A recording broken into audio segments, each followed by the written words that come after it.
무너진 것만 같고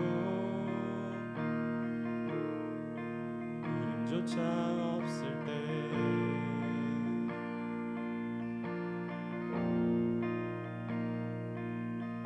세상에 소리가 들리네.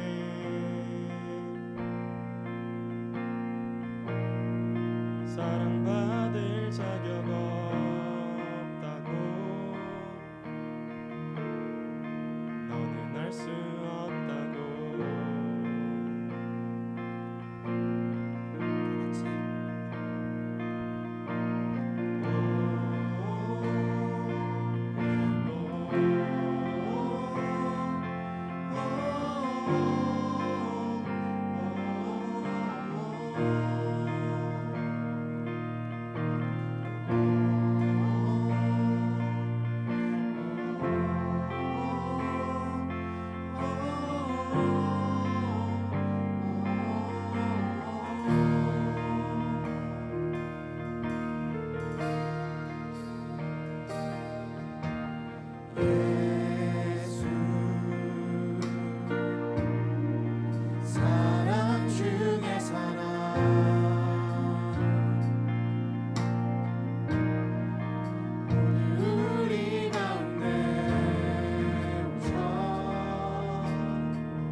예수 십자가 예수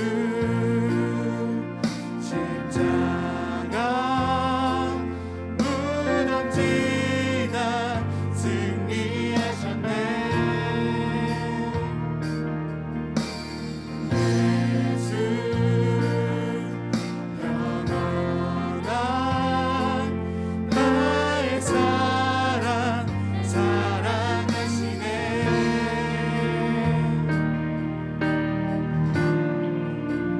예수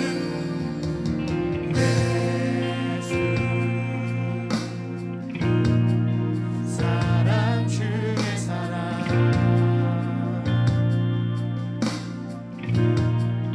오늘 우리 가운데 오셔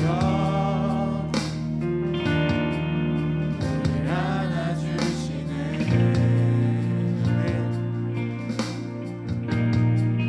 하늘의 소리가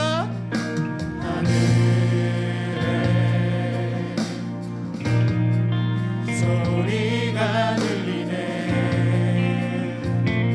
주님께서 말씀하십니다. 나의 사랑하는 자들아 일어나 일어나 함께 가자.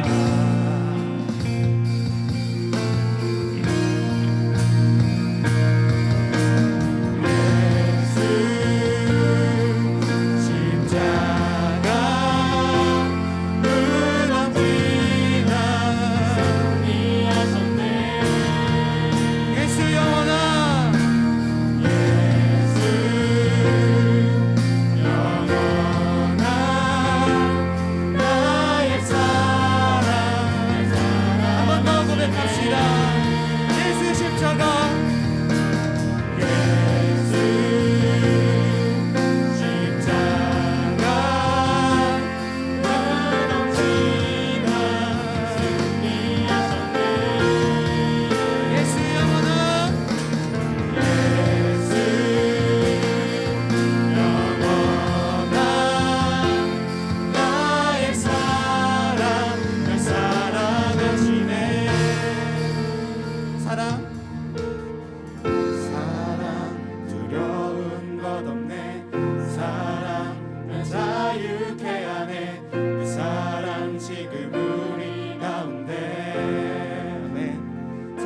두려운 것 없네.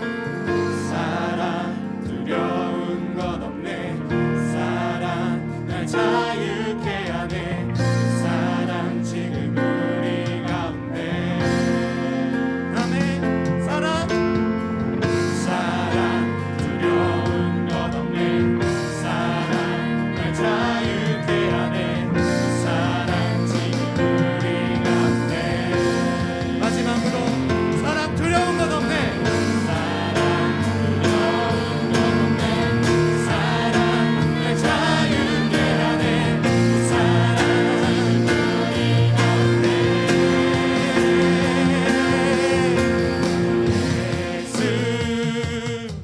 십자가 무덤지나 무덤지나 승리하셨네.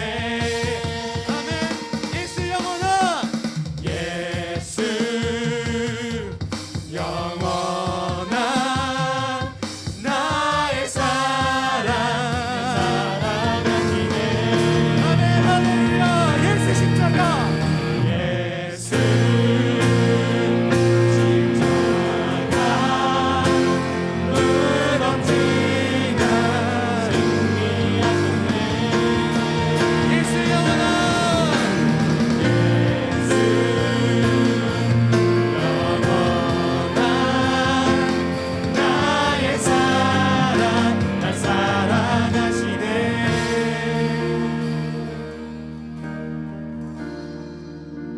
예배를 시작하며 각자의 자리에서 기도하길 원합니다. 우리가 오늘 이 시간에도 변함없이 믿음으로 고백하고 의지해야 하는 것은 예수 그리스도의 십자가의 사랑임을 믿음으로 고백합시다. 한 주간의 우리들의 삶을 돌아보며 주님으로부터 멀어져 있었다면 다시 한번 회개하며 나아갑시다. 지쳐 쓰러져 포기하고 싶을 때에도 주님께서 우리를 포기하지 않으시고 우리를 지금 이 시간 부르고 계심에 감사하며 십자가의 승리를 우리에게도 허락하여 주심에 감사하며 기도했으면 좋겠습니다. 기도하시겠습니다. 사랑이 많으신 하나님 아버지, 내 하나님 승리하신 하나님을 의지합니다. 승리하신 주님을 찬양합니다. 그 주님께 우리의 모든 찬양을 드립니다. 우리의 삶의 이유가 되신 주님, 우리가 주님께 나아갑니다. 이 시간 하나님만 예배합니다. 우리가 이제 그 자리에서 우리가 주님을 예배합니다. 할렐루야.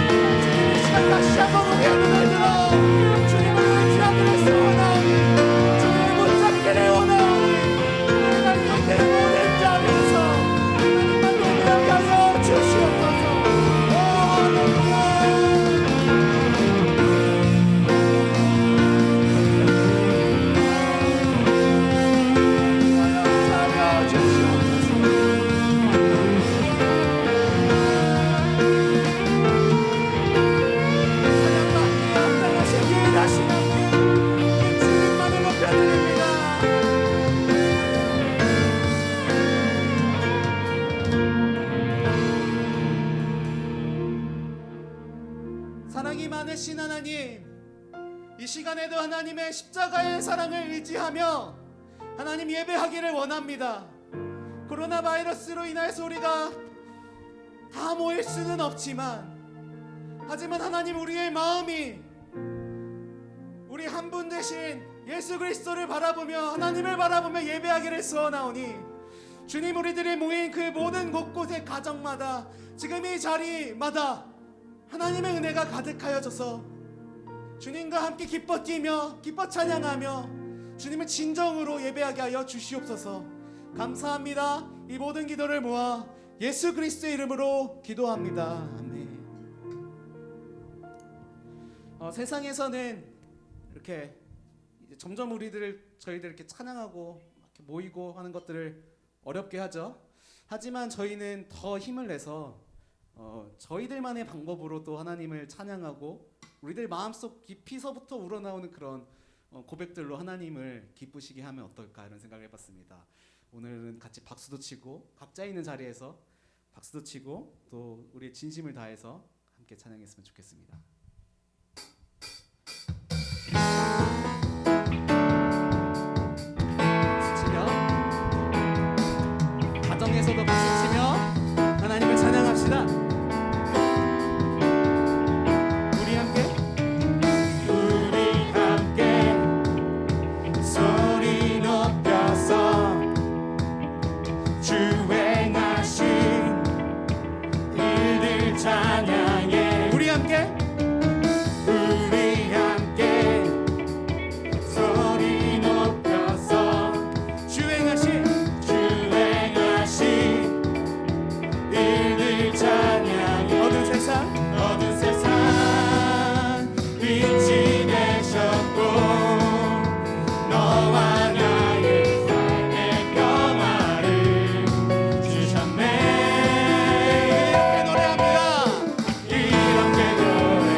할렐루야. 찬양해 한 번 더 우리 함께 우리 함께 소리 높여서 소리 높여서 주행하신 주행하신 일들을 찬양합니다. 이를 찬양해 온 세상을 온 세상을 회복하신 주 아멘. 예수 이름으로 하나된 자녀들 할렐루야. 이렇게 노래해 이렇게 찬양해 다같이 한 목소리로 주만 외치세 이렇게 노래해. 이렇게 노래해 이렇게 찬양해 다같이 기뻐 뛰면서 주님만 외치세 이렇게 노래.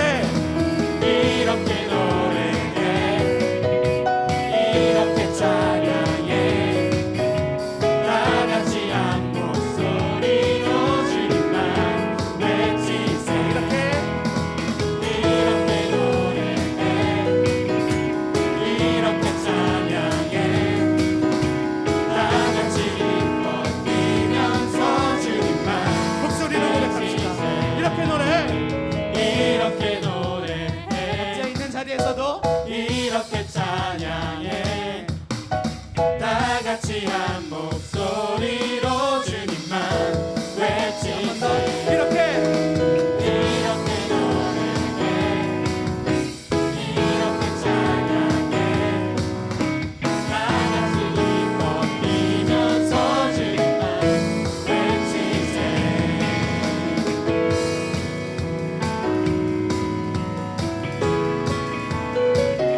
이렇게 이렇게 노래해 이렇게 찬양해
이 시간 새 찬양으로 하나님께 또 저의 마음을 고백할 텐데요. 이 찬양이 지어진 그 성경 구절을 한번 읽어드리고 같이 고백했으면 좋겠습니다. 시편 73편인데요. 후반부에 이런 내용이 있습니다. 나는 우둔하여 아무것도 몰랐습니다. 나는 다만 주님 앞에 있는 한 마리 짐승이었습니다. 그러나 나는 늘 주님과 함께 있으므로 주님께서 내 오른손을 붙잡아 주십니다. 주님의 교훈으로 나를 인도해 주시고 마침내 나를 주님의 영광에 참여시켜 주실 줄 믿습니다. 내가 주님과 함께 하니 하늘로 가더라도 내가 주님밖에 누가 더 있겠습니까? 땅에서라도 내가 무엇을 더 바라겠습니까?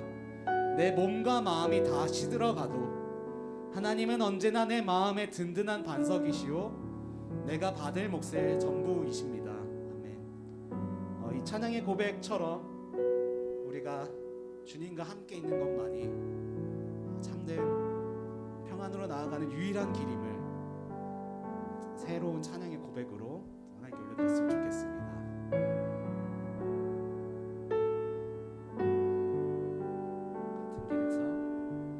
같은 길에서 다른 계절을 만나고 기쁨 갈등 반복되는 모든 시간 속에서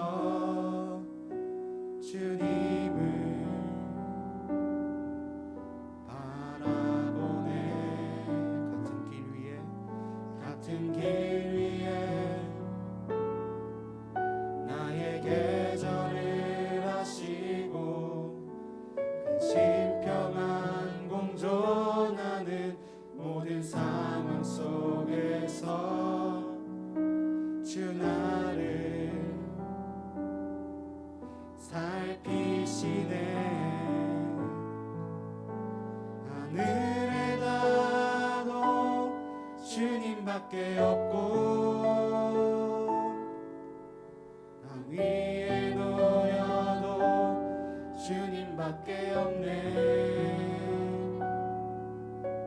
인생을 걸을 때 주를 따라가고 내 삶이 나을 때 주님 곁에 있네. 다시 한번 같은 길에서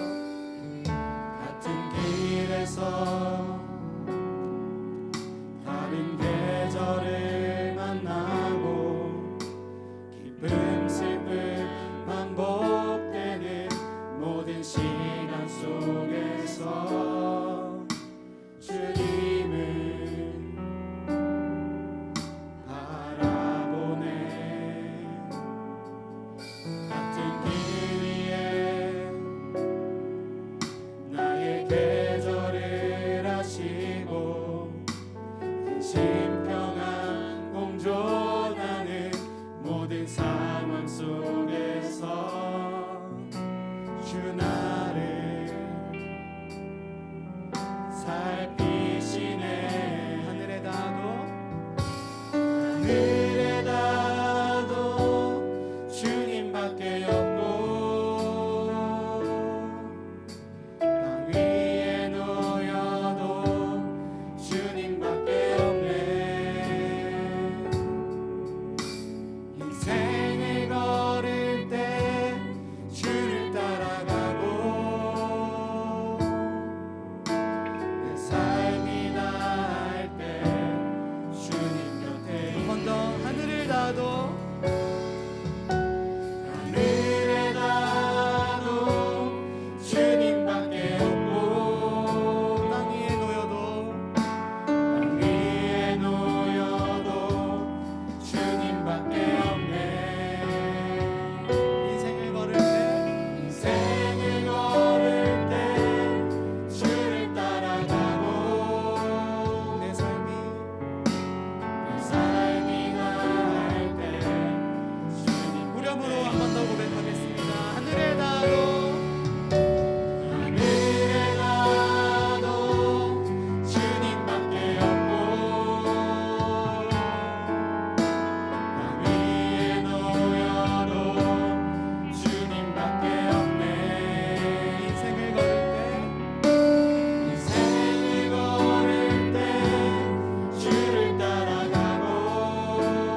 않으리 다시 한번 몸과 마음 몸과 마음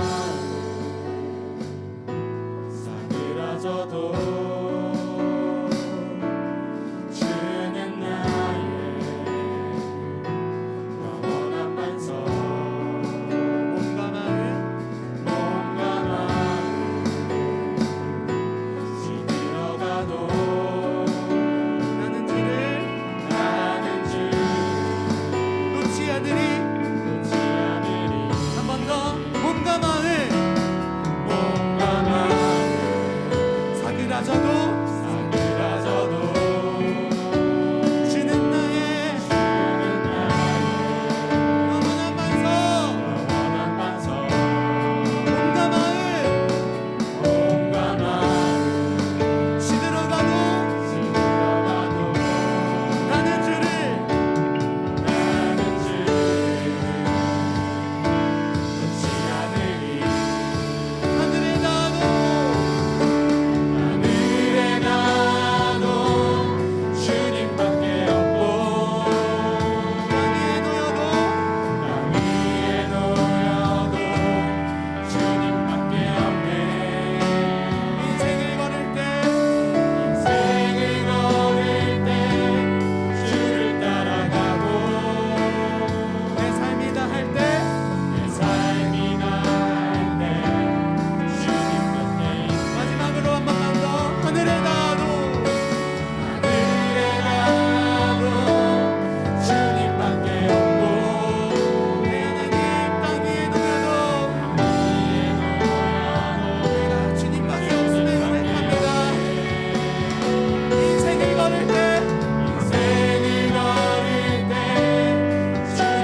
주님 앞에 나아갑니다.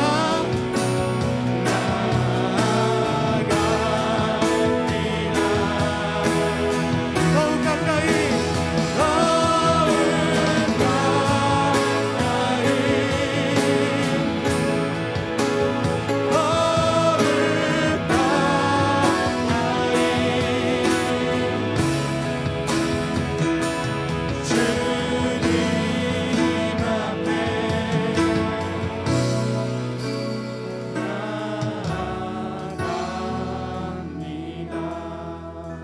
담담하게 내 주를 가까이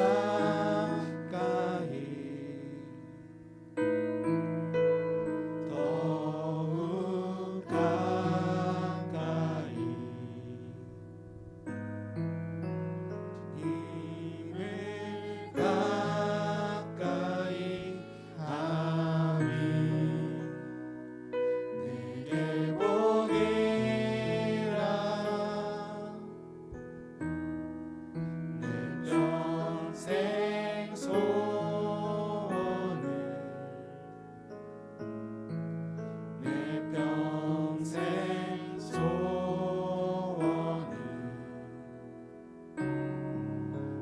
영원한 주의 나라 안에 사는 것. 이 시간 한 번 더 기도하며 나아갑시다. 찬양의 고백이 우리의 고백이 되길 기도합시다. 몸과 마음이 사그러져도 주님은 우리의 영원한 반석이십니다. 몸과 마음이 시들어져 가도 우리는 절대로 주님을 놓지 않을 것입니다. 세상의 모든 것이 주님으로부터 멀어진다고 하여도 우리는 주님을 가까이 하며 살겠습니다. 코로나 바이러스로 인해 우울하고 힘든 삶을 살고 계시다면 우리 주님을 더 간절히 찾으며 기도합시다. 만약에 불안한 미래와 해결되지 않는 나의 문제로 인해서 어려운 하루하루를 보내고 계시다면 우리 주님을 더 간절하게 찾으며 기도합시다.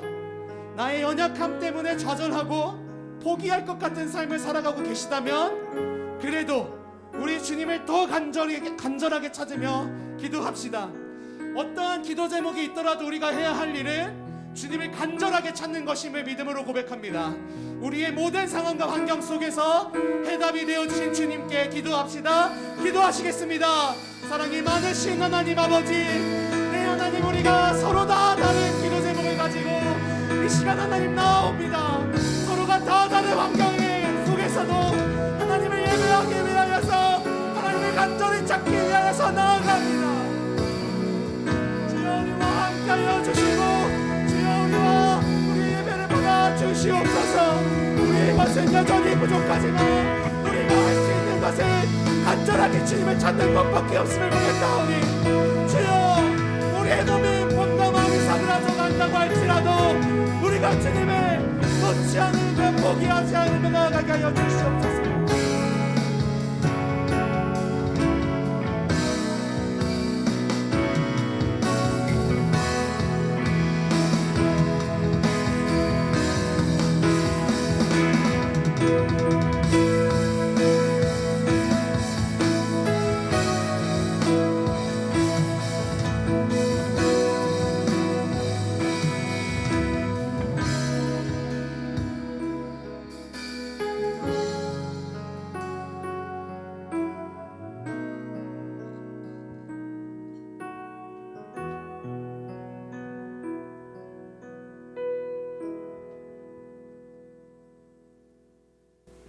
사랑의 하나님, 청년부 공동체를 허락하심에 감사합니다. 하나님을 알게 하시고 눈을 밝히셔서 부르심의 소망이 무엇인지 알게 하시고, 하나님 기업 영광의 풍성함을 알게 하시며 하나님 능력의 크심을 알게 하세요. 또 우리를 긍휼히 여기사 친히 가르치시고 그 가르치심을 기쁨으로 받아들이며 주 안에서 사랑을 키워가고 아픔은 나누며 연약함은 도우며 하나님의 사랑만을 온전히 드러내는 은혜의 공동체가 되게 하세요. 할 수 없다, 소망이 없다, 세상이 속삭이는 거짓된 말에 속지 아니하고 이 땅의 창조주이시며 주인이시고 진리 되신 하나님만을 소망으로 두며 날마다 하나님을 닮아가는 삶을 통하여 기쁨과 감사를 누리는 우리가 되게 하세요. 또한 우리 공동체가 서로 사랑하는 모습을 통하여서 이 땅의 모든 잃어버린 영혼이 하나님을 발견하고 돌아오기를 소망합니다. 우리의 이웃인 지역사회와 학교, 직장 등 속한 가운데에 빛과 소금의 역할을 잘 감당하도록 담대함과 소망의 능력을 허락해 주세요. 은혜 강성교회의 성전 건축이 은혜와 안전 가운데 이루어지며 모든 공간마다 축복하셔서 성전에 발 딛는 사람마다 성령님을 만나며 영적인 부흥이 일어나 하나님이 기뻐 받으시는 성전이 될 수 있도록 주님 인도하여 주십시오. 또한 섬기고 있는 선교지들이 있습니다. 코로나로 인하여서 멈추어진 것처럼 보이나 분명히 하나님께서 일하고 계심을 우리가 믿습니다. 인도와 캄보디아 또 국내 조도 선교 가운데 함께 하셔서 바이러스와 악한 사단 가운데에 선교사님들을 지켜주시며 그들을 통하여 하나님 나라가 확장되게 하여 주십시오. 또한 섬겨주시는 전도사님, 강도사님, 부감님, 부장님, 임원들, 순장님들을 특별히 더 축복하여 주시고 섬기는 손길 가운데 능력을 더하여 주십시오. 말씀을 전해주시는 강도사님을 붙잡아 주셔서 듣는 자마다 말씀의 능력을 경험할 수 있도록 붙잡아 주십시오. 청년이 무엇으로 그 행실을 깨끗게 하리이까 오직 말씀으로 말미암느니라 라는 말씀을 따라 오늘의 말씀으로 한 주를 또 은혜 가운데 살게 하세요. 우리의 유일한 소망이 되시며 모든 것의 창조자이신 예수 그리스도의 이름으로 기도합니다.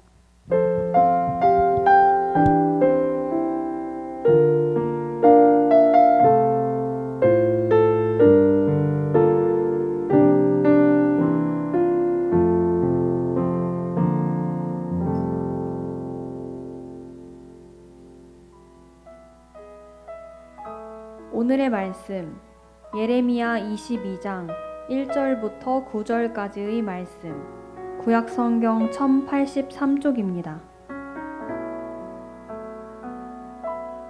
여호와께서 이와 같이 말씀하시되 너는 유다 왕의 집에 내려가서 거기에서 이 말을 선언하여 이르기를 다윗의 왕위에 앉은 유다 왕이여 너와 내 신하와 이 문들로 들어오는 내 백성은 여호와의 말씀을 들을지니라. 여호와께서 이와 같이 말씀하시되 너희가 정의와 공의를 행하여 탈취당한 자를 압박하는 자의 손에서 건지고 이방인과 고아와 과부를 압제하거나 학대하지 말며 이곳에서 무죄한 피를 흘리지 말라. 너희가 참으로 이 말을 준행하면 다윗의 왕위에 앉을 왕들과 신하들과 백성이 병거와 말을 타고 이 집 문으로 들어오게 되리라. 그러나 너희가 이 말을 듣지 아니하면 내가 나를 두고 맹세하노니 이 집이 황폐하리라. 여호와의 말씀이니라. 여호와께서 유다 왕의 집에 대하여 이와 같이 말씀하시니라. 내가 내게 길르앗 같고 레바논의 머리이나 내가 반드시 너로 광야와 주민이 없는 성읍을 만들 것이라. 내가 너를 파멸할 자를 준비하리니 그들이 각기 손에 무기를 가지고 내 아름다운 백향목을 찍어 불에 던지리라. 여러 민족들이 이 성읍으로 지나가며 서로 말하기를 여호와가 이 큰 성읍에 이같이 행함은 어찌 됨인고 하겠고 그들이 대답하기는 이는 그들이 자기 하나님 여호와의 언약을 버리고 다른 신들에게 절하고 그를 섬긴 까닭이라 하셨다 할지니라. 아멘. 코로나로 인해서 이제 비대면 예배로 드리게 되었는데요. 성전에서 이렇게 예배를 드리는 성도님들과 그리고 온라인으로 예배를 드리는 성도님들 모두 동일한 하나님의 은혜를 받으시는 시간 되시기를 축복합니다. 네, 오늘 함께 나눌 본문은요, 이 예레미야서입니다. 본문에 등장하는 그 예레미야, 여러분들도 많이 너무 익숙하시죠? 네. 예레미야는요, 유다의 왕 가운데서 그 가장 악했던 그 므낫세 왕 시대에 태어났습니다. 그리고 우상 숭배가 극에 달했던 그 유다의 암흑기 시대에 선지자의 사명을 받았습니다. 선지자라는 그 사명 자체가요, 자신의 말을 하는 것이 아니라 하나님의 말씀을 그대로 전하는 자들이죠. 그래서 때로는 이 백성들에게 원하지 않은 말을 전해야 하는 그런 상황이 바로 이 선지자의 사명입니다. 그렇게 백성들이 듣고 싶지 않은 말씀이지만 하나님의 말씀을 정확하게 전해야 되기 때문에 그들로부터 미움을 받고 비난을 받게 됩니다. 예레미야는 유다의 멸망을 예언했습니다. 그런데 그것은 순전히 다른 이유 때문이 아니라 그 유다의 죄, 그 죄 때문에 멸망할 것이라고 그렇게 말했더니 유다의 백성들은 당연히 예레미야를 불편한 존재라고 여길 수밖에 없었고, 그리고 그로 인해서 예레미야가 온갖 핍박과 저주를 받는 것은 어쩌면 매우 당연한 결과라고 보여집니다. 예레미야의 삶은요, 늘 이렇게 비난과 저주를 받는 그런 고난의 연속이었습니다. 그런 예레미야를 더욱 고통스럽게 만들었던 것이 있었는데요. 그것은 자신의 어떤 문제가 아니었습니다. 바로 그 백성들의 영적인 불감증과 무감각한 삶, 그리고 불의한 삶이었습니다. 예레미야 자신도 그 멸망 앞 성읍 한가운데 그 백성들과 같이 살았습니다. 그러면서 그 백성들의 슬픔과 고통을 고스란히 껴안은 채 심판의 메시지를 전해야 했던 것이죠. 오늘 본문은 하나님의 말씀을 따르지 않은 익명의 한 유다의 왕과 백성들을 향한 경고의 메시지입니다. 1차적으로는 왕에게 전해졌지만 이것은 왕에게 전해지긴 했지만 그것을 들어야 할 대상들은 왕뿐만이 아니라 왕의 신하 그리고 백성들을 포함한 것이었습니다. 예레미야 당시에 유다 왕과 백성들은 중병이 걸렸습니다. 사실 이 중병이라는 것은 뭐 어디 아픈 그런 병이 아니고요. 그들이 앓고 있던 병은요, 하나님의 율법에 따라 살지 않았던 그런 모습의 악한 병을 말하는 것입니다. 그것은 그들의 어느 한 개인에 국한된 그런 도덕적 문제가 아니라 온 나라가 하나님의 언약의 율법을 따라 살지 않았던 그런 고질적인 중병을 앓고 있었던 것이죠. 예레미야는 언약 백성들이라고 자처하는 그들에게 근본적으로 너희의 삶이 변하지 않는다면 너희들의 약속의 땅에서 살고자 하는 그 특권이 자동적으로 보장되지 않는다고 경고합니다. 자, 1절과 2절을 같이 읽겠습니다. 네, 1절과 2절입니다. 여호와께서 이와 같이 말씀하시되 너는 유다의 왕의 집에 내려가서 거기에서 말을 선언하여 이르기를 다윗의 왕위에 앉은 유다 왕이여 너와 내 신하와 이 문들로 들어오는 내 백성은 여호와의 말씀을 들을지어다. 자, 이것은요, 왕과 왕의 신하 그리고 이 문들로 들어오는 백성들이 들어야 할 말이라고 말하고 있습니다.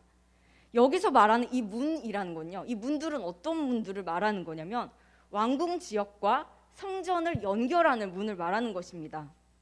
즉 여호와의 성전에 출입하여 예배를 드리는 백성들을 말하는 것이죠.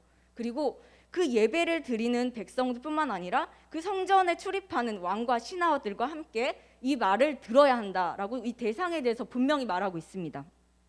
그런데 정작 중요한 얘기는 바로 이 다음 절입니다. 자, 3절과 4절, 5절을 우리 같이 한번 읽겠습니다. 네, 3절과 4절, 5절입니다. 여호와께서 이와 같이 말씀하시되 너희가 정의와 공의를 행하여 탈취당한 자를 압박하는 자의 손에서 건지고 이방인과 고아와 가부를 압제하거나 학대하지 말며 이곳에서 무지한 피를 흘리지 말라. 너희가 참으로 이 말을 준행하면 다윗의 왕위에 앉을 왕들과 신하들과 백성이 병거와 말을 타고 이 집 들어오게 되리라. 그러나 너희가 이 말을 듣지 아니하면 내가 나를 두고 맹세하노니 이 집이 황폐하리라. 나 여호와의 말씀이니라. 하나님은 유다를 멸망시키기로 결정하셨지만 하나님의 마음을 바꾸시고 이들을 구원하실지도 모릅니다. 하지만 조건이 있어요. 이들을 구원할 조건이 있습니다. 그것은 하나님의 말씀을 따르는 그 길로 돌이키는 것이었습니다. 너희가 탈취당한 자를 압박하는 자의 손에서 건지고 외국인과 나그네와 고아와 과부들에게 연민의 사랑을 보이고 억울한 사람들의 피를 흘리지 않게 한다면 그렇게 하실 것이다. 다윗의 언약을 지키실 것이다 라고 말하는 것입니다. 이것은 하나님의 언약의 율법의 요약이고 하나님이 백성들에게 기대하시는 것의 요약입니다. 예레미야는 이 말을 누구한테 전했나요? 왕에게 우선 1차적으로 전했습니다. 그리고 그들에게 이 정의와 공의를 행하면서 하나님의 말씀을 중심으로 너희의 삶을 새롭게 변화시키라는 그런 조언을 합니다. 여러분, 여기서 이 정의와 공의가 나오잖아요. 네. 여기서 공의는요, 영어로 righteousness입니다. 히브리어로 이 ጼ다카라고 하는데요. 이 공의가 그런 뜻이라면 정의는 여러분들도 아시죠? justice입니다, 영어로. 그리고 히브리어로는 미시파트라고 합니다. 이 정의와 공의는 성경에서 다양한 번역들로 공평, 의, 똑같이 공의와 정의를 쓰기도 하고 다양한 번역들로 이루어져 있습니다. 그렇지만 그래도 이 정의와 공의를 카테고리화한다면 정의는 법적인 올바름과 관련이 있고요. 이 공의는 이 관계적인 올바름과 카테고리를 나눌 수 있습니다. 하나님은 정의와 공의로 이 땅을 다스리십니다. 하나님의 통치의 기본 원리가 이 정의와 공의라는 것입니다. 여러분도 아시다시피 창세기에 나타난 그 공의의 하나님께서는요, 아브라함을 부르시고 선택하신 그 하나님이셨습니다. 그와 그의 가문을 선택하신 이유도요, 분명히 있었어요. 그것은 뭐냐면 하나님의 정의와 공의를 행하게 하는 그 새로운 언약 백성들을 만들고 그들을 통해서 만민의 복을 받게 하기 위해서 그들을 선택하신 것이죠. 그런데 이 언약 공동체는요, 소돔과 고모라의 백성들과는 대조되는 의의 공동체였습니다. 오늘날 우리에게 생각한다면 하나님께서 이 정의와 공의를 행하는 이 교회를 통해서 세상과 구별되는 의의 공동체를 이 땅에 세우고 하나님의 복을 전하기를 원하신다는 것과 같다고 할 수 있습니다. 이 성경에서 말하는 이 공의와 정의는요, 또한 사회적으로 이 약자들, 그들이 억울한 피해를 받지 않도록 돌보는 것 또한 의미하고 있습니다. 우리가 악을 행하는 것도 죄이지만 선을 행하지 않는 것도 죄입니다. 여러분 혹시 이런 표현 들어보셨나요? 편파성을 통한 진정한 보편성. 좀 말이 어렵나요? 다시 한번 말씀드릴게요. 편파성을 통한 진정한 보편성. 이 뜻은 뭐냐면요, 사회적 약자들이 보호를 받고 그들이 행복할 때 그 사회가 진짜 행복한 것이다라는 뜻입니다.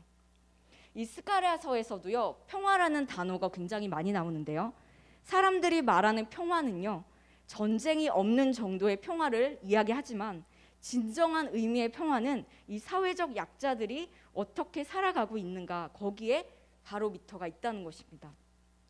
하나님께서 이스라엘 백성들에게 경고하시고 요구하실 때 그들이 고아와 과부와 가난한 자와 나그네와 그들을 잘 돌보았는지에 대한 문제로 굉장히 질책을 하십니다. 사회적 약자들을 외면하는 상황은 하나님이 원하시는 정의와 공의로 다스리시는 하나님 나라와는 아주 거리가 있다, 먼 세상이다라는 얘기를 하는 것이죠. 이렇게 사회적 약자들을 외면하면서 살았던 그들은요, 자신들이 다윗의 후손들이기 때문에 그 왕위가 견고할 것이라고 생각했습니다. 그래서 그들은 이 정의와 공의를 행하지 않으면 심판을 받을 것이라는 예레미야의 말을요, 받아들이지 않았어요. 결국 말씀을 취사 선택했다는 얘기입니다. 여러분, 죄는요, 우연히 저질러지는 일도 아니고 언약 율법에 대한 습관적인 위반도 아니었습니다. 그것은 하나님에 대한 이스라엘의 근본적인 태도의 문제였던 것입니다. 선지자들이 당시 주로 지적했던 죄를 살펴보면요, 우리는 어떤 선지자들이 우리의 개인적인 죄나 아니면 내면적이거나 종교적인 죄를 지적했을 것이라고 생각하기 쉽지만, 당시 이 선지자들이 지적했던 죄는요, 그런 개인적이고 내면적인 그런 문제가 아니라 사회적인 불의에 대한 부분들이 많이 있었습니다. 그것은 크게 두 가지로 나뉘는데요, 첫 번째는 우상 숭배입니다. 네, 9절을 함께 읽겠습니다. 9절입니다. 그들이 대답하기는 이는 그들이 자기 하나님 여호와의 언약을 버리고 다른 신들에게 절하고 그를 섬긴 까닭이라 하셨다 할지니라. 그들이 하나님의 언약을 버리고 다른 신들을 섬긴 그들의 우상 숭배의 죄를 지금 지적하고 있는 것입니다. 이 당시에 예레미야가 이제 이런 사명을 감당할 당시에는요, 우상을 만들어서 이 장식을 입혀서 그들을 섬기는 그런 우상의 형식을 취했거든요. 그런데 예레미야는요, 이 우상의 본질에 대해서 예레미야 10장에 이렇게 말하고 있습니다. 우상은 비를 내리게 할 수 없으며 허망하고 거짓되고 무익할 뿐이다. 자, 그렇게 허망하고 아무 말도 못하는 그 비를 내리게 할 수 없는, 정말 아무런 능력도 없는 이 우상들에게 왜 이스라엘 백성들은 이렇게 집착했을까요? 네, 신학자 이 카민스키는요, 그 이유에 대해 이렇게 말합니다. 말을 못하는 신에게 자기들이 원하는 것을 명할 수 있기 때문이라는 것입니다. 즉, 이것은 말을 못하기 때문에 어떻게 해요? 듣기만 하잖아요. 자신들의 그 우상 앞에서 자기의 원하는 것을 얻기 위해서 자기 말만 한다는 것입니다. 그것을 하기 위해서 그들이 그렇게 우상을 섬겼다는 얘기죠. 하지만 우상을 섬겼던 그들의 소망했던 평안과 쉼은 결코 얻을 수 없었습니다. 신학자 이 G.K. 빌, 그레고리 빌이라는 분은요, 그의 책 예배자인가 우상 숭배자인가에서 이 우상 숭배자들은요, 어떤 특징이 있다고 합니다. 그거는 그들이 자신이 섬기는 우상과 닮아간다는 것이죠. 즉, 우상 숭배자들은 그들 자신이 섬기는 우상처럼 결국 눈이 멀고 귀가 먹고 마는 것이다 라고 말하고 있습니다. 그래서 그들은 자신이 섬기는 우상들처럼 귀와 눈이 멀어서 하나님의 말씀을 듣지 못했고 사회적 약자들을 보지 못했습니다. 오늘 우리가 이 사실에 귀를 기울여야 하는 이유는요, 이런 사실이 그 당시에만 일어난 일이었을까요? 아니죠. 우리의 삶 속에서도 들려오는 이 현장의 목소리라는 것입니다. 그런데 우리가 알아야 할 것이 있습니다. 그것은 결국에 이 우상을 숭배하는 것 때문에, 우상 숭배 때문에 이 사회적 불의가 발생하기도 한다는 것입니다. 왜냐하면 이 우상 숭배는 내 자신의 욕망과 관련이 있기 때문입니다. 하나님을 섬기는 것이 아니라 자기 욕망을 섬기는 것이 이 우상 숭배였던 것입니다. 두 번째는 사회적 불의였습니다. 이 선지자들이 말하는 이 죄는요, 정의와 공의를 행하지 못했던 사회적 불의였습니다. 아모스서 5장 15절을 한번 보실까요? 아모스서 5장 15절. 네. 이거 아모스서 5장 15절 한번 같이 읽겠습니다. 너희는 악을 미워하고 선을 사랑하며 성문에서 정의를 세울지어다. 만군의 하나님 여호와께서 혹시 요셉의 남은 자를 불쌍히 여기시리라. 자, 여기서 보면은 성문에 정의를 세울 것이다 라고 말하고 있습니다. 성문에 정의를 세운다고요. 여러분, 성의 문이죠. 성문은 단순히 어떤 지리적인 공간을 말하는 것이 아닙니다. 그 당시 예레미야가 활동했던 당시에 그 성문의 어떤 그 특징이 있다면요, 성문은 굉장히 공적인 영역이었어요. 거기서 시장도 열렸고 회의도 열렸고요, 심지어는 재판까지 이 성문 앞에서 했습니다. 오늘날로 말하면 아까 말씀드렸던 이 공적인 영역이 바로 이 성문 앞에서 이루어졌다는 것입니다. 하나님의 정의와 공의는요, 이렇게 개인의 이웃 관계에서만이 아니라 그 나라와 공동체의 아주 공적인 영역까지 회복되는 것을 말하는 것입니다. 유다의 역사, 그 이스라엘의 역사를요, 요약적으로 평가한 것에 대한 말씀이 바로 이사야 5장 7절에 있는데, 한번 이사야 5장 7절을 띄워주실까요? 네, 제가 한번 읽어보겠습니다. 무릇 만군의 여호와의 포도원은 이스라엘의 족속이요 그가 기뻐하시는 나무는 유다 사람이라. 그들에게 정의를 바라셨더니 도리어 포악이요 그들에게 공의를 바라셨더니 도리어 부르짖음이었도다. 자, 여러분, 이것은요, 유다 백성들, 즉 이스라엘 백성들의 실패가 어디에 있었는지를 요약적으로 담은 그 평가를 담은 구절입니다. 자, 이 노래, 이 구절은요, 포도원의 노래라고 합니다. 그 소제목이요, 포도원의 노래. 여러분, 제목만 들어서는 어떠세요? 포도원의 노래 하면 굉장히 로맨틱할 것 같지 않으세요? 근데 그게 로맨틱하고 포도원에서 노래를 불러주나? 뭐 그런 생각을 하실 텐데 그런 게 아닙니다. 완전히 기대와는 정말 너무 다른 얘기를 하고 있어요. 네, 어떤 얘기를 하고 있냐면 포도원이니까 당연히 포도원 안에서 일어난 일이겠죠. 포도원 안에 이제 나무를 심는 거예요. 주인은 누구실까요? 네, 여기서 주인은 하나님이십니다. 자, 하나님은요, 그 포도원에 나무를 심고 이제 기다리신 거예요. 기다리셨는데 기대를 좀 하신 거죠. 나무가 자라면 이제 열매를 맺잖아요. 근데 그들에게 이 나무에게 뭐를 바라셨냐면 정의를 바라신 거예요. 나무를 심고 정의가 나오기, 정의의 열매가 맺히기를 기다렸는데 뭐가 나왔냐면 포악이 나왔던 것입니다. 포악은 이제 번역하면 그 폭력이 되겠습니다. 정의를 바랬는데 폭력이 나왔고 하나님께서는 이스라엘의 그 공의를 바라셨는데 이제 결국에 열매는 부르짖음이 나왔다는 것입니다. 자, 어떤 것을 의미하냐면요. 겉으로는 굉장히 좀 비슷한 무늬와 모양을 가지고 있죠. 하나님의 백성이라는. 하지만 겉모양은 비슷하지만 속은 완전히 반대되는 열매의 삶을 살고 있었던 것입니다. 하나님은 그들에게 정의를 바라셨는데요. 결국에 그들의 삶의 열매는 포악으로 나타나고요. 하나님이 그들에게 공의를 바라셨는데 그들의 삶의 열매는 부르짖음이 나타났다는 것입니다. 하나님이 정말 꿈꾸고 또 하나님 바라셨던 나라를 회복하기 위해서 이 이스라엘 유다를 선택하시고 그렇게 기대하셨는데 하나님께서 말씀하시는 그 공의와 정의로 다스려지는 그런 나라가 아니라 그들의 열매가 바로 이 폭력과 부르짖음으로 나타났다는 그런 평가를 바로 이 포도원의 노래에서 하고 있다는 것이죠. 여러분, 우리는요, 하나님을 어떤 하나님이라고 고백하고 있으신가요? 네. 온 우주를 다스리던 이 만왕의 왕이라고 우리는 고백하고 있지 않습니까? 그런데 우리가 정말 우리의 삶에서 하나님을 정말 온 우주의 그 만왕의 왕이라고 그렇게 고백하는 삶을 살고 있는지 이 포도원의 노래를 통해서 우리가 돌아보기를 원합니다. 하나님 말씀하시는 대로 이렇게 공의와 정의의 삶은요, 우리의 삶이 빠진 그런 어떤 형식적인 예배를 원하시는 것이 아닙니다. 왜냐하면 이 공의와 정의는요, 하나님의 인격의 한 부분이시기 때문입니다.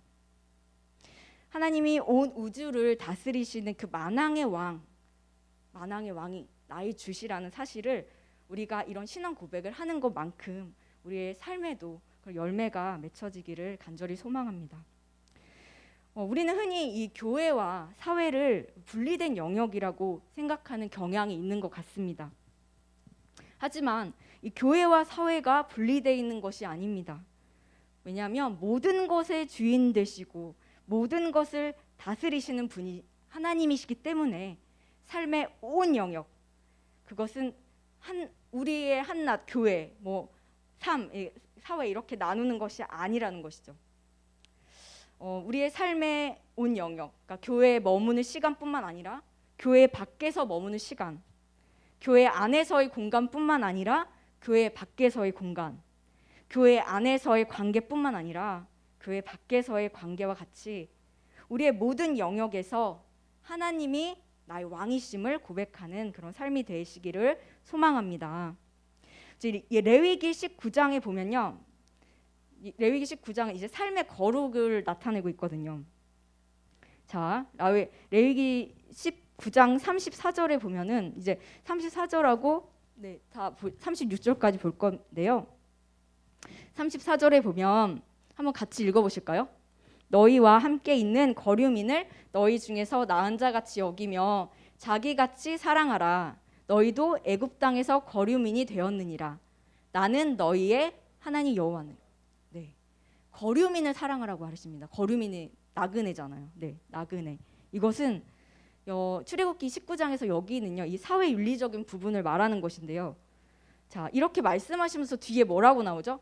한번 띄워주실까요? 34절? 네, 34절 한번 띄워주실까요? 네.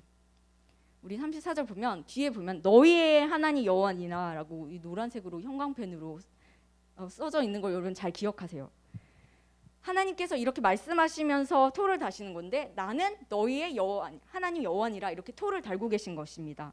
그리고 나서 이제 35절에 보면 한번 보실까요? 너희는 재판할 때나 길이나 무게나 양을 잴 때 불의를 행하지 말고, 이것은 경제적인 부분에 대해서 말씀하는 것입니다. 자, 그리고 이 36절 한번 보실까요? 공평한 저울과 공평한 추와 공평한 에바와 공평한 흰을 사용하라. 나는 너희를 인도하여 애굽 땅에서 나오게 한 너희의 하나님 여호와니라. 자, 하나님께서는 이렇게 공평한 추 이렇게 사용하라고 말을 하시잖아요.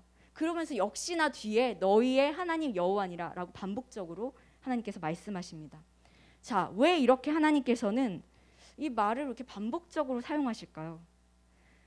레위기 이 19장은 사회법과 경제법 이런 사회 윤리를 말하고 있다고 생각하실 수 있습니다. 그런데 이것은요, 성전 안에서 지켜야 할 법들과 지적으로 낮은 단계의 법으로 생각하실 수가 있습니다. 성전에서의 법은 숭고하게 여겨져야 하고 우리의 삶에서의 시민으로서 지켜야 할 윤리로 이것을 볼 수 있는데 그것은 아니라 이렇게 말하고 있는 것이죠. 결국 모든 것이 내 명령이다라고 말하고 있습니다. 나는 너희의 하나님 여호와라 이렇게 반복적으로 말하는 것은요, 내가 이것을 시민의 원리로 시민 생활의 원리로 너희에게 준 것이 아니라 내가 하나님이기 때문에 너희에게 주는 명령이다. 똑같이 중요하다라는 말씀을 하고 있는 것입니다. 하나님은 종교의 영역과 사회의 영역을 구분하지 않으십니다. 우리가 종교의 영역과 사회의 영역, 그 모든 영역에서 거룩하시기를 누구보다도 바라시고 그 모든 곳에서 하나님은 하나님 되심을 인정받으시길 원하는 것입니다. 우리의 삶에서 이 종교의 영역과 사회의 영역이 구분되기 쉽지만 이 신앙의 영역은 종교의 영역과 사회의 영역을 다 포함하는 것이 신앙의 영역입니다. 하나님은 우리가 이렇게 성전에서 예배하는 것만큼 중요하게 보시는 것이 이 성전 밖에서 어떻게 사는가, 이것에 대해서 관심이 많으시다는 것이죠. 하나님께서는 이 정의와 공의의 삶이 빠진 형식적인 예배를 결코 받지 않으신다는 얘기를 하고 계신 것입니다. 여러분, 정의와 공의는 좁게 보면, 우리가 좁은 안목으로 보면 그 법대로의 세상만을 생각할 수 있지만 꼭 그렇지만은 않습니다. 여기에는 그 백성을 향한 하나님의 사랑, 그 사랑이 담겨 있습니다. 여러분, 정의가 아까 말씀드렸듯이 미슈파트잖아요. 근데 이 미슈파트, 이 정의의 안에 인애 혹은 자비를 의미하는 단어 이 헤세드와 함께 쓰인다는 것을 알면 우리가 정의와 이 인애 자비가 함께 그 사랑의 영역 내에서 서로 사용하고 있다는 것을 알 수 있습니다. 그 하나님의 백성에게 이 은혜와 긍휼을 베푸시려고 기다리시는 하나님을 가리켜서 우리는 정의의 하나님이라고 부르기도 합니다. 이것은 정의와 사랑이 결코 상반되는 개념이 아니라는 것을 분명하게 보여주고 있습니다. 이 정의의 짝이요, 공이잖아요. 정의와 공의는 항상 같이 나오죠. 이 정의의 짝인 이 공의의 의미에서도 그 핵심되는 것이 바로 이 긍휼입니다. 긍휼. 이웃에 대해서 이 정의를 행한다는 것은요, 단순히 어떤 불의를 보고 참지 못함 그거를 말하는 것이 아니라 다른 사람의 어려운 처지에 대한 그 긍휼이 우선되어야 함을 말하고 있습니다. 공의를 많은 경우에 이 자비와 연관된 단어로 번역하고 있기도 하는데요. 그래서 공의는 자비, 긍휼, 사랑과 결코 분리될 수 없습니다. 하나님의 언약 백성들의 삶에 이 정의가 물같이, 공의가 마르지 않는 강같이 흐르게 되기를 간절히 원하십니다. 하지만 전적으로 부패한 이 이스라엘 백성들에게요, 하나님께서는 그 정의와 공의의 삶을 원하셨지만 요구하셨어요. 그렇지만 그들에게는 율법을 순종할 만한 능력이 결코 없었습니다. 그들에게는 오히려 이 공동체는요, 뭐로 가득 찼어요? 불의로 가득 찬 삶을 살고 있었고 그들의 삶은 정의의 어떤 행동, 어떤 모습 전혀 찾아볼 수 없었다는 것을 말하고 있습니다. 여러분, 이 구약에서는 그렇게 말하고 있지만 신약에서는 또 어떻게 말하고 있나요? 로마서 3장 10절에 보면은 의인은 없나니 하나도 없도다라고 말하고 있잖아요. 의인은 하나도 없다고요. 인간의 구원은 오직 누구에 달렸어요? 하나님의 전적인 은혜로 이 의로운 삶을 살 수 있다는 것입니다. 우리의 능력으로는 절대로 그 의로운 삶을 살 수 없다는 것이죠. 그런데 중요한 것은 우리에게 임하는 이 의, 그리고 이 구원, 이것은 결코 우리 스스로 얻을 수 있는 것인가요? 네, 결코 아니죠. 예수 그리스도를 통한 하나님의 은혜로 값없이 의롭다 하심을 얻을 수가 있는 것입니다. 하나님은 이 예수 그리스도를 통해서 예수 그리스도를 십자가의 화목제물로 세우심으로 이 자신의 의로움을 오직 예수 그리스도로 받도록 그렇게 하셨습니다. 우리의 힘으로는 결코 정의와 공의를 행할 수 없다는 말을 하고 있는 것입니다. 이 전적으로 부패한 인간이 하나님의 의의 기준에 도달하는 길은요, 오직 예수 그리스도의 십자가를 통해 가능하다고 말씀하고 있습니다. 우리를 위해 죽으신 그 예수 그리스도께서는요, 고아와 과부의 아버지시고 또 사회에서 소외되어 있는 사람들에게 사랑을 베푸시고 그들과 늘 함께 하셨습니다. 가장 어려운 자들 옆에 항상 예수님께서 찾아가셨습니다. 그리고 그들의 상처를 싸매주시고 그들의 아픔에 공감하시고 그들을 돌보아 주셨습니다. 우리가 정의와 공의를 해가고 이방인과 고아와 이 과부를 어떻게 사랑하고 어떻게 돌봐야 하나, 그 해답은 바로 예수님이십니다. 여러분, 우리는 우리의 힘으로 주님이 명령하시는 것을 실천할 수 없습니다. 우리의 힘으로는 절대 할 수 없어요. 먼저 하나님께서 우리에게 그분의 일을 행하셔야 합니다. 이 공의와 정의를 실천하라, 뭐 그들을 사랑하라, 그들을 품으라, 그들의 아픔과 함께하라, 그들과 울어주라. 여러분, 이렇게 얘기하면 이 자리에 계신 저와 여러분은 어떻게 이 사랑을 실천하나, 하나님의 말씀이 불가능한 용서와 같이 들리고 그리고 추상적인 하나님의 사랑과 같이 들려질지도 모릅니다. 여러분, 다시 말하지만 그 공의와 정의의 사랑은 우리가 할 수 있는 것이 아닙니다. 우리가 사랑을 가지고 무엇인가를 하는 것이 아니라 그 사랑이 우리 안에서 역사하시는 것입니다. 오늘 하나님은 그 이야기를 우리 가운데 말씀하고 계신다는 것이죠. 여러분, 예수님은요, 우리의 사랑의 마중물과도 같습니다.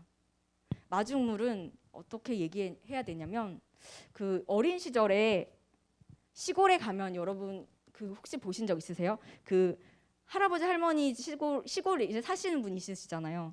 가시면 마당에 한 가운데 그 펌프 혹시 기억나세요? 저는 저희 할아버지 할머니가 시골에 사셔서 집에 가면은 이제 마당에 펌프가 있었거든요. 나이 차이가 좀 나셔서 그렇게 좀 기억이 안 나실 수도, 잘 모르실 수 있는데, 저는 놀러 갔을 때 펌프가 이제 마당 한 가운데 있었어요. 그런데 펌프를 아무리 눌러도 물이 나오지 않아요. 펌프를 아무리 눌러도. 펌프질을 하기 전에 분명히 이제 해야 할 일이 있는데요. 그게 무엇일까요? 네. 펌프질을 하기 전에 이 물 한 바가지를 떠가지고요, 그 펌프 위에 붓는 것입니다. 이게 바로 마중물입니다. 자, 펌프질을 하기 전에 물 한 바가지를 떠서 그 펌프 위에 붓는 그것이 바로 이 물이 마중물이라는 거예요. 여러분, 부어지는 것이 있어야 우리가 쏟아낼 수 있는 것이 생긴다는 것입니다. 이 마중물이 부어져야 깊은 곳에서 샘물들이 끌어올려지게 된다는 것입니다. 하나님의 구원을 받은 자의 마땅한 열매는요, 이 공의와 정의를 통해서 하나님 아버지의 사랑을 표현하는 것이라고 성경은 얘기하고 있습니다. 그런데 우리가 이 땅을 살아가면서 주님의 말씀하신 그 소외된 사람들에게 진실한 사랑을 행하는 것만큼 어려운 것이 없음을 우리는 고백하지 않을 수 없습니다. 그런데 이것이 가능한 것이 되기 위한 한 가지 방법이 있는데요. 그것은 먼저 우리를 사랑하신 예수 그리스도의 십자가 사랑을 경험하고 그 사랑을 아는 것에 있다는 사실입니다. 저는 오늘 저와 여러분의 인생 가운데 그 하나님의 아버지의 예수 그리스도를 보내신 그 사랑, 그래서 예수 그리스도가 우리를 위해서 죽으신 그 십자가의 사랑을 경험적으로 체험하는 은혜가 있기를 주님의 이름으로 축복합니다. 그리고 예수님의 사랑을 받아서 그 예수님의 사랑을 흘려보내는 우리가 되시기를 원합니다. 여러분, 우리가 어떤 그 누룽지 바닥을 이렇게 빡빡 긁는 것처럼 그렇게 우리 안에 없는 사랑을 긁어다가 사랑을 결단하라고 그렇게 사랑을 명령하는 그런 하나님이 아니십니다. 먼저 하나님께서는요, 우리가 하나님의 그 사랑을 충만하게 받기를 원하시는 것입니다. 그래서 그 사랑을 충만하게 받은 자가 그 사랑을 충만하게 흘려보내는 그것을 하나님께서는 꿈꾸고 계신다는 것이죠. 저는 저와 여러분, 우리 은혜강성교회 청년들이 이렇게 하나님의 그 십자가의 사랑을 정말 체험적으로 무한히 충만하게 받아서 충만하게 흘려보내시기를 주님의 이름으로 축복합니다.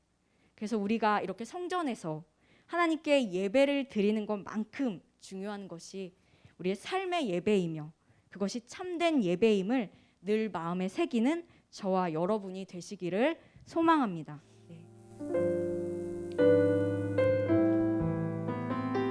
주님께 우리의 마음을 드리는 시간입니다.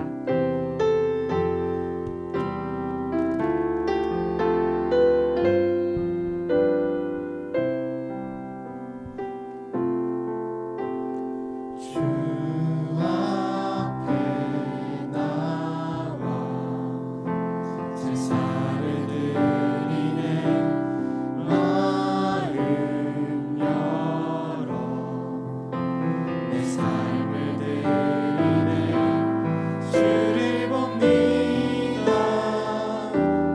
끝없는 사랑 나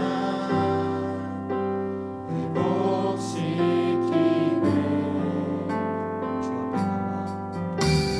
주 앞에 나와 제사를 드리네 마음 열어 내 삶을 드리네 주를 봅니다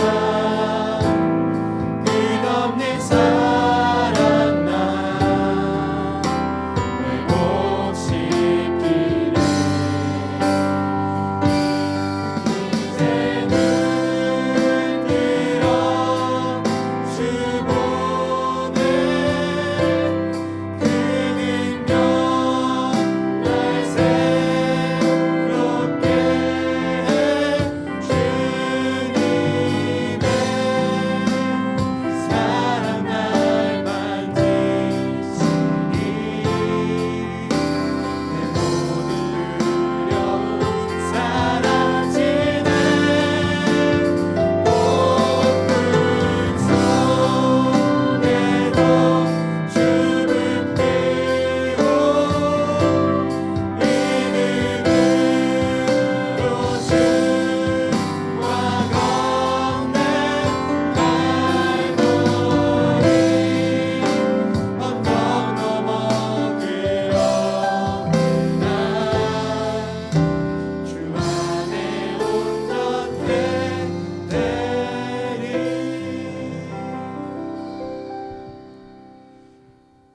하나님 아버지, 저희들을 사랑하시되 끝까지 사랑해 주셨음에 감사한 마음으로 주님께 예물을 드립니다. 오늘 저희들이 주님께 예물을 드리는 이 예물이 주님을 향한 믿음의 고백이 되기를 원합니다. 물질뿐 아니라 저희들의 삶 전체가 주님의 것임을 항상 기억하며 살게 하옵소서. 구별해서 드린 예물로 주님의 나라가 더욱 영원하기를 원합니다. 우리 주 예수 그리스도의 이름으로 기도드립니다. 아멘. 네, 광고 시간입니다. 오늘 저녁 예배는 선교 봉사 주일로 지킵니다. 네, 성전 건축입니다. 30일 월요일부터 12일 6일 주일까지 5층 지상 5층 기둥 벽체 및 철근 배근, 그리고 지상 1, 2층 외부 단열재 치부, 지하 2, 3층 경량 벽체 설치 등이 있습니다. 성전 건축 과정에 대한 동영상은요, 인터넷 홈페이지 교회 소개 안에 있는 건축 갤러리를 통해 보실 수 있습니다. 네, 필사대회입니다. 지금 2020 구역별 쪽복음 필사대회가 진행되고 있습니다. 제출일은 12월 20일 주일까지, 저녁 예배까지 제출해 주시면 감사하겠습니다. 많은 참여 바랍니다. 네, 2020 정교인 기도회가 얼마 이제 안 남았죠? 네, 매월 1일에 있죠. 벌써 12월인데요. 12월 1일 오전 6시부터 대예배실에서 있습니다. 이번 2020 정교인 기도회는요, 이번 주 화요일 12월 1일이고요. 실시간 영상 예배와 동시에 진행됩니다. 영상 예배가 불편하신 분들 하나요, 좌석수는 20% 이내 아시죠? 네, 여러분들 잘 기억하시고 새벽 기도회는 오전에 6시 한 번만 모인다는 거, 네, 기억하시기 바랍니다. 방역 안내입니다. 우리 교회는 정부의 사회적 거리두기 2단계 방역 방침과 서울시의 긴급 멈춤 기간에 서울시와 정부의 그 방침을 존중하며 비대면 예배로 전환합니다. 네, 그리고 영상 얘기 불편하신 분 좌석수 20% 이내에서 출입을 허용하고요. 마스크는 반드시 착용해 주시고 벗지 않으시기 바랍니다. 네, 혹시 아프신 분들은요, 징후가 있을 때는 집에서 홈페이지를 통해서 인터넷 생중계 예배에 참여하시기를 부탁드립니다. 이 기간 동안에 교회 차량은 운행하지 않습니다. 출석 체크 안내입니다. 실시간 영상 예배의 원활한 진행을 위해서 교회 출입은 교회 자체 프로그램 QR코드로 출입을 확인합니다. 기존에 받으신 바코드도 사용하실 수 있습니다. QR코드는 교회 사무실에서 받으실 수 있으니 여러분 QR코드 잘 활용하시기 바랍니다. 주기도문으로 오늘 예배를 마치겠습니다. 하늘에 계신 우리 아버지, 아버지의 이름을 거룩하게 하시며 아버지의 나라가 오게 하시며 아버지의 뜻이 하늘에서와 같이 땅에서도 이루어지게 하소서. 오늘 우리에게 일용할 양식을 주시고 우리가 우리에게 잘못한 사람을 용서하여 준 것 같이 우리의 죄를 용서하여 주시고 우리를 시험에 빠지지 않게 하시고 악에서 구하소서. 나라와 권능과 영광이 영원히 아버지의 것입니다. 아멘.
영원하신 주의 사랑이 믿고 성령으로 힘써 싸워 이기며 약속 믿고 그 사절입니다. 군인처럼 씩씩하게